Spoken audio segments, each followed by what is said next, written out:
இயற்கை நமக்கு காற்றையும் மண்ணையும் நீரையும் நெருப்பையும் ஏன் நம்ம உடம்புல இருக்கிற சக்தி எல்லாம் சமமா தான் கொடுத்திருக்குது. ஆனா அதையெல்லாம் நாம புரிஞ்சுக்கல. அதனாலதான் இந்த மாதிரி ஆளுங்கள்லாம் காலங்காலமா பரம்பரையா நம்ம உழைப்பையெல்லாம் சுரண்டிக்கிட்டு இருக்காங்க. யாருக்கு அதனுடைய பலம் தெரியறது இல்ல. அதனாலதான் யாருக்கு இந்தியாவில ட்ரைனிங் கொடுத்து பிச்சை எடுக்க வைக்கிறாங்க. நாமெல்லாம் என்ன நினைச்சுக்கிட்டு இருக்கோம்னா இந்த மாதிரி பெரிய மனிதர்கள், பண்ணையார்கள், நாட்டாமைகள், எஜமானர்கள், அரசியல்வாதிகள், மந்திரிகள் இவங்க எல்லாம் தான் நமக்கு படி அளக்கிறதா நினைச்சுக்கிட்டு இருக்கிறோம். ஆனா அது அப்படி இல்ல. நாம தான் உழைச்சு அந்த நாய்களுக்கு படி அளக்கிறோம். அத நாம புரிஞ்சுக்கல.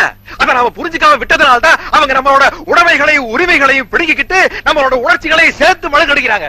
அப்படி மழுங்கடிக்கப்படுறதுக்கு துணையாட்டா இந்த மாதிரி கடவுள் என்ற கற்பனைகள், புராணங்கள், இதிகாசங்கள், சாஸ்திர சடங்கு எல்லாம் இருக்குது. அத நாம புரிஞ்சுக்கணும்.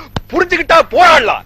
சிறு எறும்பு கூட்டம் ஒன்னா சேர்ந்துனா மரப்பாம்பியை விரட்ட முடியும். அப்படி நாம எல்லாம் ஒன்னா சேர்ந்து நம்ம பலத்தை புரிஞ்சுக்கிட்டு ஒரு தடவை நிமிந்து நின்னோம்னா நாம மனுஷனா வாழல. எதிர்காலத்தில் நம்ம பரம்பரையாவது மனுஷனா வாழியா.